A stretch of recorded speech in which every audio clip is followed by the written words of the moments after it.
Hello, salut à tous, bonjour les amis, salut les artistes. Comment allez-vous aujourd'hui? Vous êtes en forme? Bon, j'espère, hein, parce qu'aujourd'hui, on va aborder un petit peu le travail définitif de notre calopsite. Un petit peu. On va arriver tout doucement vers les dernières étapes. Euh, Celles que je vous fais voir au fur et à mesure que j'avance. Donc j'avance moi dans mon travail, mais en même temps j'avance aussi pour vous faire voir certaines choses.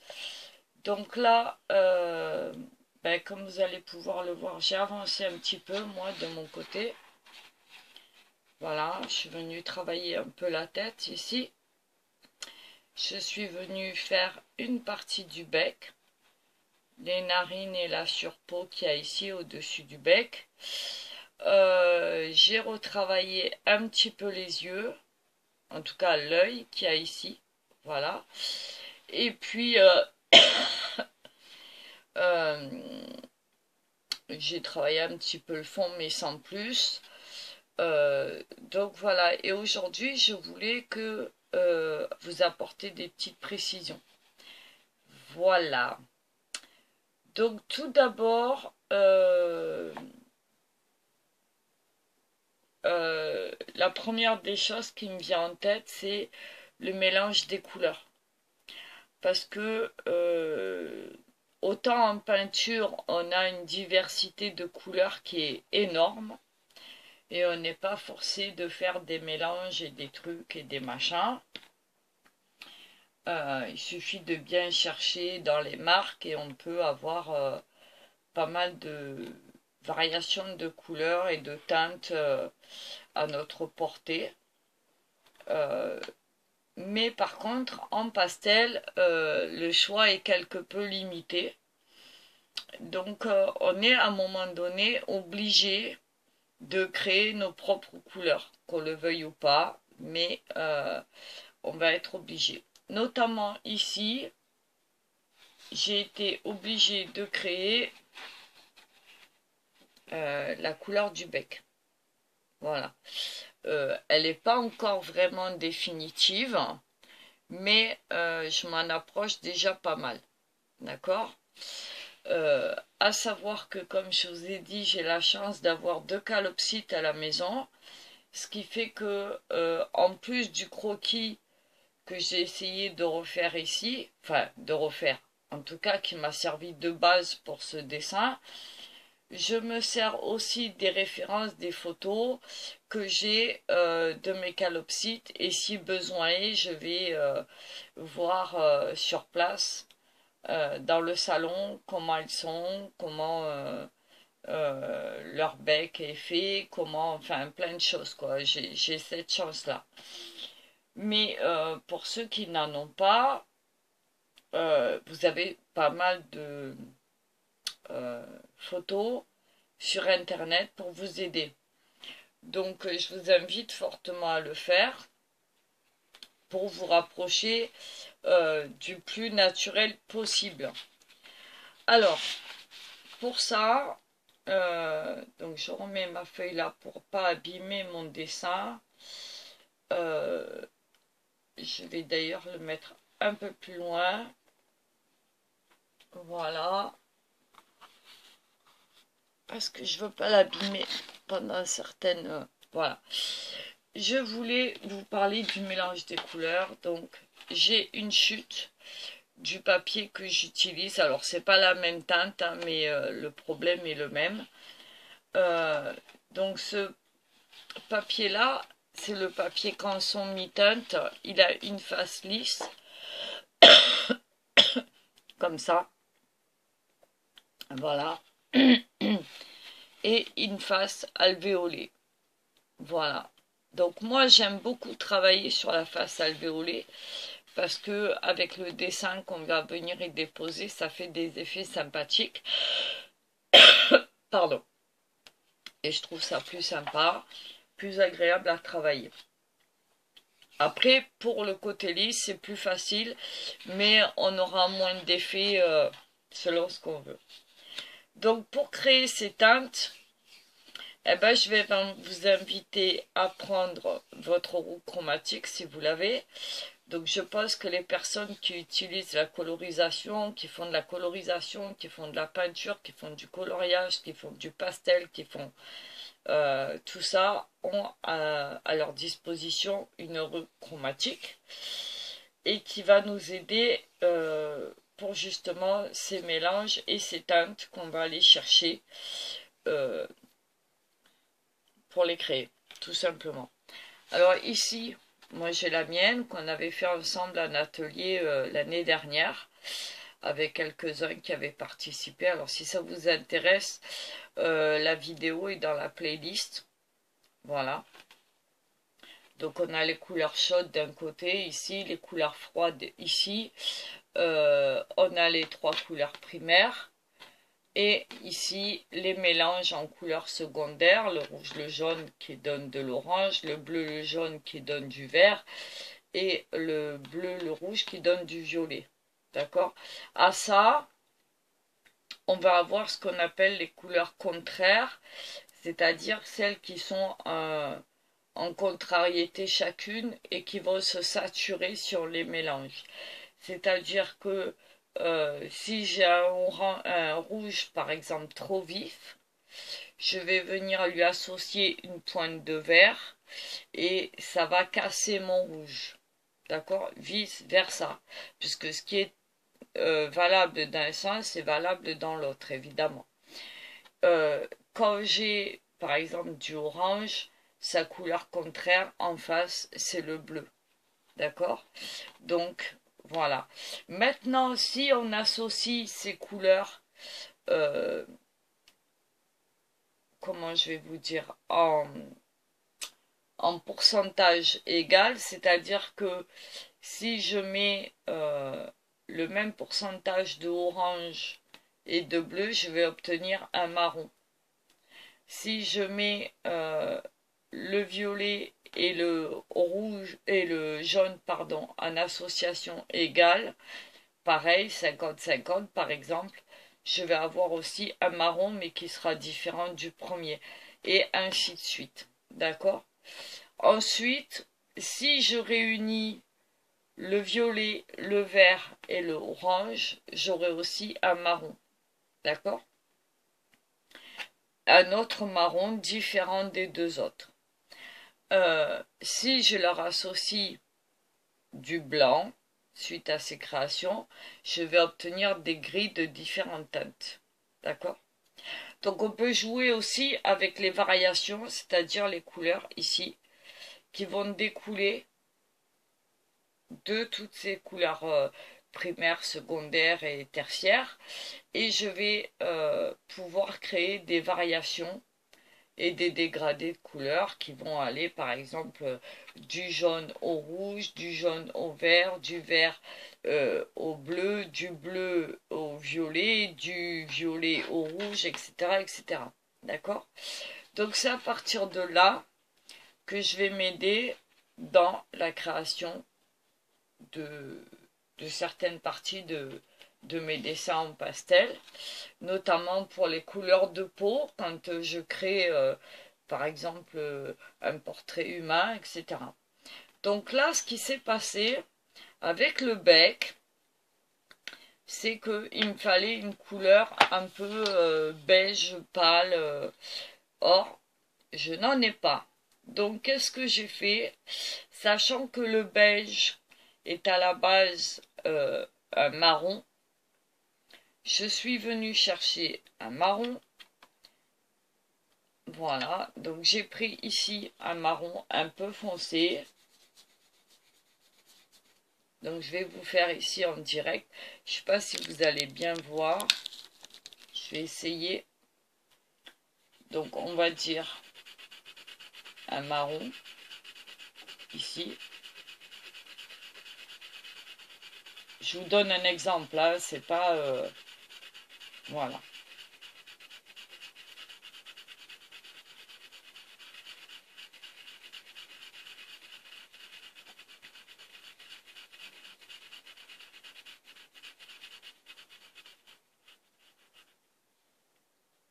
Ok?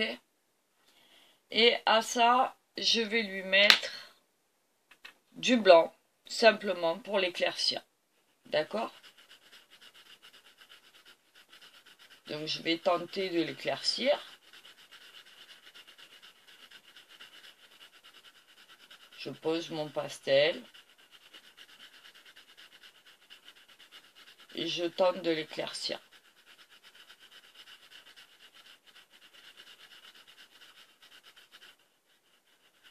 Voilà.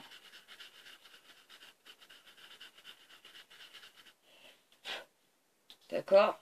Donc, j'obtiens ceci. Ici, ce qui se passe, c'est que mon marron est encore trop foncé. Donc, je vais venir déjà l'estomper, comme ceci. Sans appuyer, je vais venir l'estomper. D'accord? Mais pour moi, c'est un marron qui est trop rouge. D'accord? Donc, ce que je vais faire, je prends ma roue chromatique. Bon, moi perso, je connais, mais après, il y en a beaucoup qui ne connaissent pas. Donc, c'est pour ça qu'elle est bien, c'est bien de l'avoir à ses côtés. Et quand je me dis que le marron est trop rouge, je veux casser ce rouge. Donc, le rouge étant l'opposé du vert, je vais venir lui poser un vert par-dessus. Mais comme c'est un marron foncé, je vais venir lui mettre un vert foncé, c'est-à-dire pour moi un vert olive. Alors je vais vous faire voir.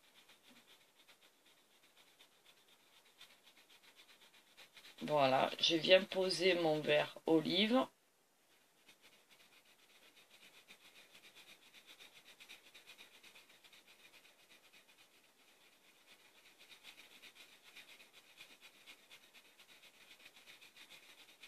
Voilà, comme ceci.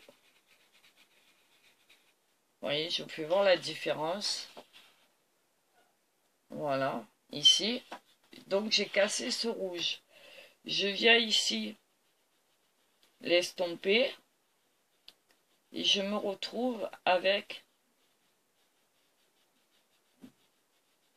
un marron différent du premier.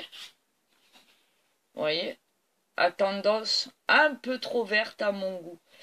Donc, je vais venir poser un rose. Alors moi ici, j'ai décidé de poser celui-là, parce que le rose, c'est un dérivé de rouge, hein, on est d'accord? Donc, je vais venir ici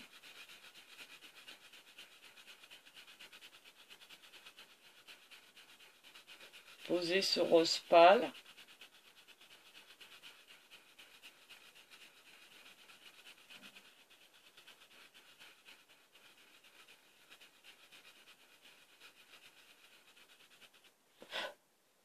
Et j'obtiens un marron beaucoup plus clair. D'accord? Mais il n'est pas encore assez clair pour moi. Donc je vais l'estomper. Et je vais lui poser du blanc, tout simplement.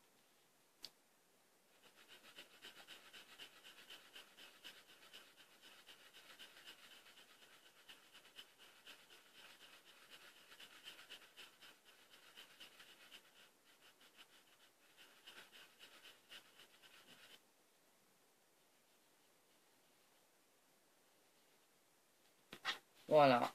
Et ma couleur est à peu près celle que je veux. Vous voyez? On est parti d'un marron.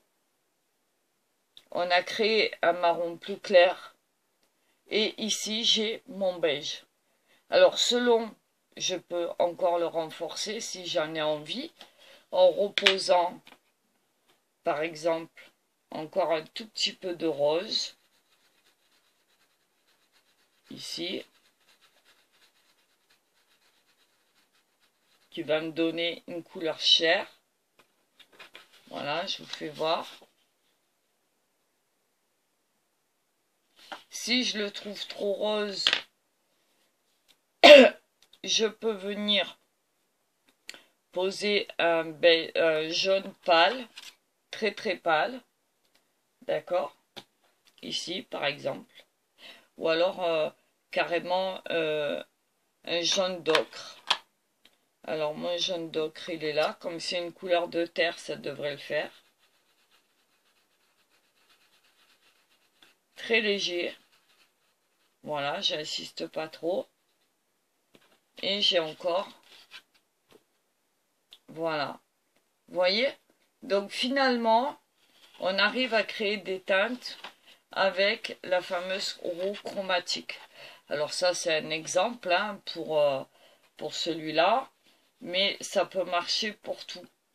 C'est-à-dire que par exemple, je sais pas, comment je pourrais partir par exemple sur un gris. Voilà, je pars sur un gris. Donc je pars sur un gris, on va dire un gris clair. Voilà, je vais le faire ici.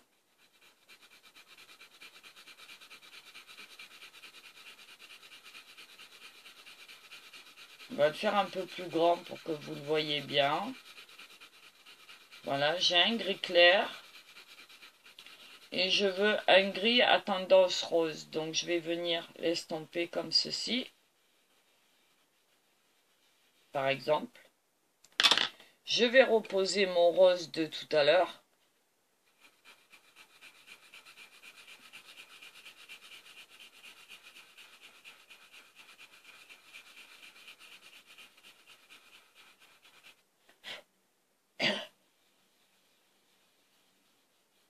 Et j'obtiens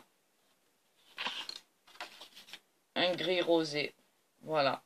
Pour une couleur de peau, c'est pas mal. D'accord? Voilà, par exemple. Après, il y a différentes méthodes pour le faire. Mais en attendant, moi, j'ai besoin...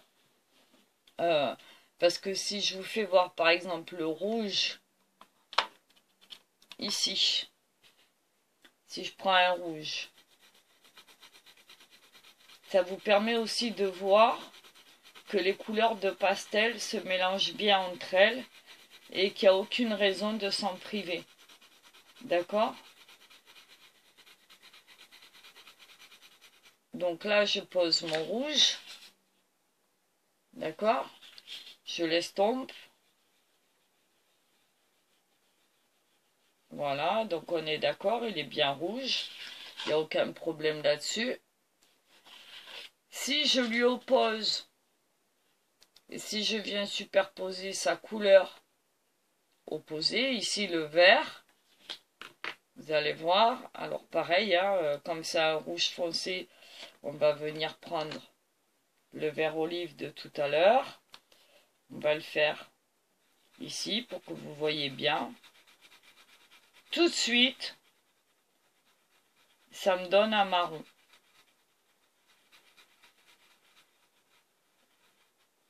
Voilà, regardez.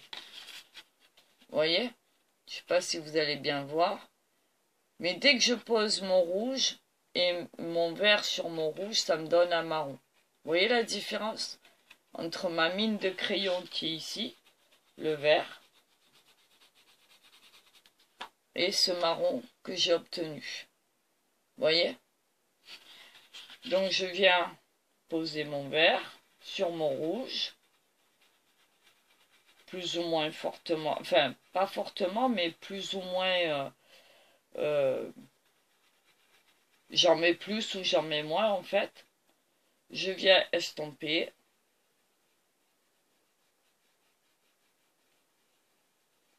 Voilà. Et j'obtiens un marron. Vous voyez? Voilà. Qui n'est pas du tout le même que ce vert ici avec lequel j'ai démarré. Je vais vous faire voir. Voilà, le vert est là. Vous voyez la différence? Voilà. Donc c'est ça que je voulais vous faire voir. Si maintenant je mets du blanc sur ce marron, on va le faire pareil à la moitié. À chaque fois, je fais la moitié pour que vous voyez bien.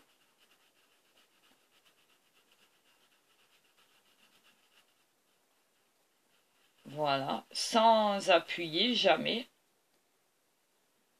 je viens estomper et j'obtiens un beige. Vous voyez?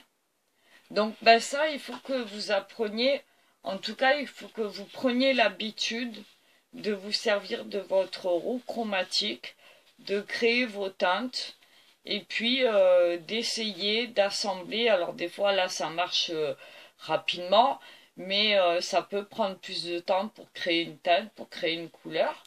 Et vous allez voir que petit à petit, vous allez apprendre cette roue chromatique qui est mais hyper méga utile dans l'aquarelle, dans la peinture, dans le coloriage, dans plein de choses, plein de médiums où on va utiliser les couleurs.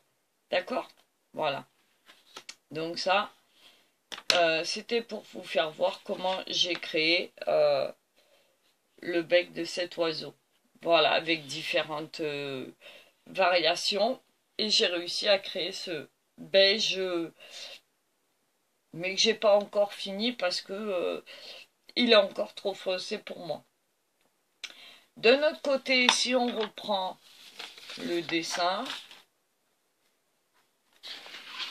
voilà, on va voir que par endroits, je suis venue terminer, passer plusieurs couches ici, vous voyez. Il y a encore des travails puisque ici on voit encore la trame du papier, je veux pas. Mais par contre ici, je suis venue travailler mes gris, mes blancs, mes jaunes. C'est pas encore terminé, mais voilà. Et on voit pas de traces. Pourquoi? Il n'y a pas d'estompage. Si on regarde vraiment, c'est ce que je vous disais hier, c'est qu'avec le pastel, on a vraiment l'impression de peindre. Parce que les couleurs vont se superposer les unes sur les autres et qu'à la fin, ça va faire une couche qui va complètement cacher le papier et qui va vous donner une impression de peinture. Voilà. Alors, comment faire ça? Ben, c'est pas si compliqué en fait. C'est-à-dire que si je reprends ici, par exemple, je sais pas, pour que vous voyez bien, allez, on va prendre un vert comme ça, un vert clair. On va venir le poser. Ouais, c'est ça. On va venir par exemple le poser ici. Voilà. Comme ça. Normal.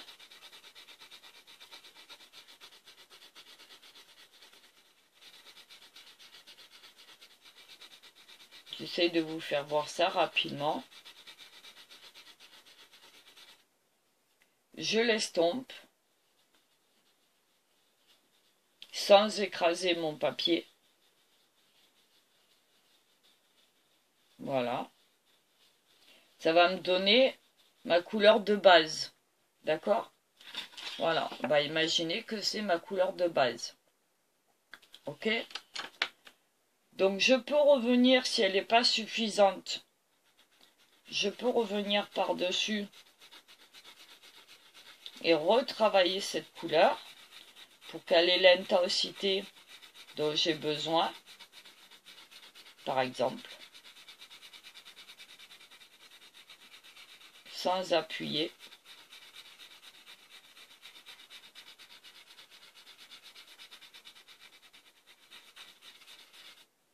Voilà, je re-estompe encore un coup. Ça va remplir encore plus mes alvéoles. Je vous fais voir. On le voit de mieux en mieux. Ok? Maintenant, si j'ai envie de venir mettre, par exemple, du jaune par-dessus, je vais venir prendre un jaune, n'importe lequel. Ici, j'ai pris un jaune classique. Je vais venir ici, poser mon jaune. Vous voyez?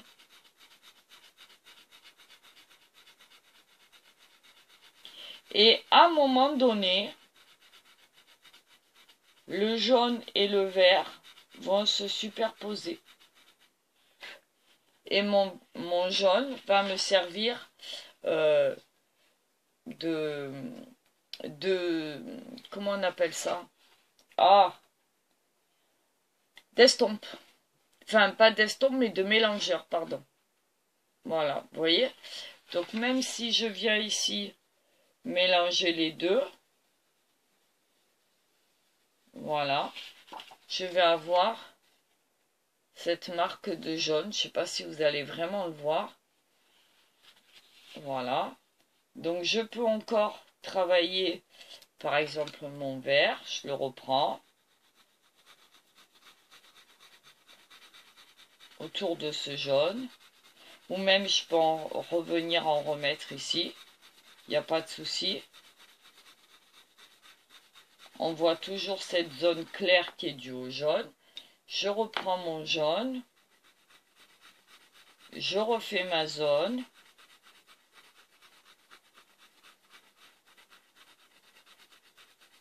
Et vous voyez, à un moment donné,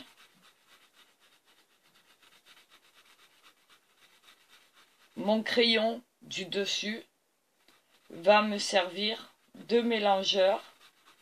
C'est-à-dire qu'il va prendre les pigments du vert et en même temps remplir tout l'espace. Voilà, vous voyez? Regardez la différence entre le vert que j'ai posé avant, il y en a pourtant 2 couches, et celui-là, sans appuyer, qui m'a permis de tout mélanger, de faire... alors on peut faire des dégradés et tout ça avec, hein, il n'y a pas de souci là-dessus. D'accord? Mais en attendant, je ne sais pas si vous voyez vraiment bien. Voilà. Et si j'ai envie, par exemple, d'un coup, ça me prend, je change de couleur. Je prends, par exemple, un rouge. Voilà, je prends le rouge, je viens le superposer au jaune-vert. Vous voyez? Mon rouge va ressortir rouge. Je ne vais pas me retrouver avec un marron. D'accord? Les couleurs se superposent, mais à un moment donné, on peut faire en sorte qu'elles se mélangent. La preuve, là, je ne sais pas si vous allez bien voir, mais mon rouge est en train de repousser le vert, en tout cas sur certains endroits, donc les auréoles, pas les auréoles, les alvéoles ressortent, alors qu'il n'y en avait plus. Et si je continue, c'est ce rouge qui va faire office de mélangeur, qui va prendre ce vert qui est en dessous,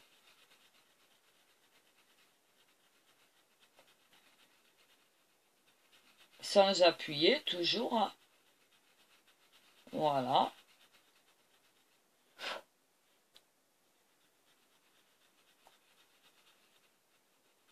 Voilà.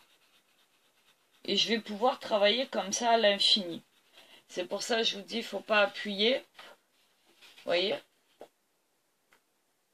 Voilà. Je peux très bien continuer, par exemple, si la folie me prend avec un bleu, pourquoi pas. J'ai envie de faire un bleu. Alors là, ici, on a un bleu très foncé. Normalement, c'est un bleu outre-mer. Donc, je vais venir ici, par exemple, poser mon bleu, qui va repousser un peu le rouge.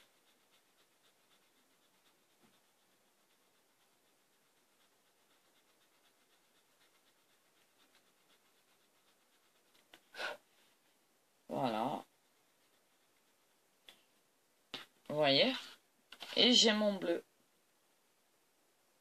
Donc c'est intéressant parce que on obtient des choses très sympathiques. Et puis si par exemple j'ai envie de mettre du blanc par-dessus, j'ai le droit aussi. Je vais venir faire un blanc, tout simplement.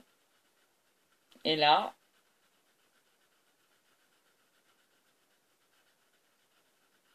le blanc a un pouvoir particulier. Lui, il va amalgamer tout ça et il va me créer un gris. Voilà, un gris bleuté, mais un gris. Vous voyez, et là, je n'ai plus d'alvéole. Vous voyez? Et pourtant, j'ai superposé 1, 2, 3, 4, 5 couleurs. Vous voyez? Donc, c'est quand même pas mal de pouvoir travailler comme ça. Alors, moi, ce que je vous conseille, c'est quand vous faites un dessin sur un papier quelconque, d'avoir une chute de ce même papier pour venir faire vos essais avant de les mettre sur le papier. D'accord? Parce que on n'est pas à l'abri de se planter. Alors si on se plante, c'est pas grave en soi. On prend un pinceau, on prend quelque chose et on efface. Si par exemple, moi là, en pastel, j'ai pas envie de ça, je vais venir avec mon pinceau et par exemple, voilà, je gratte un tout petit peu. Sans forcer, j'enlève le pigment qui est en dessous. Voilà. Et je récupère mon papier en bon état. Mais jamais je ne force. Jamais j'appuie sur mon papier. Parce que, voilà. C'est un peu comme quand vous faites les poussières chez vous. Hein. C'est un peu ça en fait. Hein. Voilà. Alors évidemment, il faut venir nettoyer son pinceau régulièrement. Il peut vous rester des petites traces de couleur, mais ça, c'est pas grave, parce que vous allez pouvoir en reposer d'autres par-dessus, pardon, et celles-là, elles se verront plus. Voilà. Ok? Et puis, si je suis pas contente, je peux très bien aussi venir avec ma gomme. Alors, celle-là, elle est un peu sale. Donc, je vais la nettoyer ici pour vous faire voir rapidement. Voilà. Si j'ai envie, vraiment, j'enlève et je récupère mon papier qui est en dessous. Voilà, tout simplement. Je ne vais pas me prendre la tête. Une fois que j'ai enlevé la partie du pigment qui ne m'intéressait plus, voilà, je peux venir. Voilà. Vous voyez? Regardez. Voilà, ni vu ni connu, je t'embrouille. Et je peux repeindre par-dessus, repartir par exemple avec un violet. Et mon papier n'est pas abîmé. Vous voyez, je vous le fais voir ici.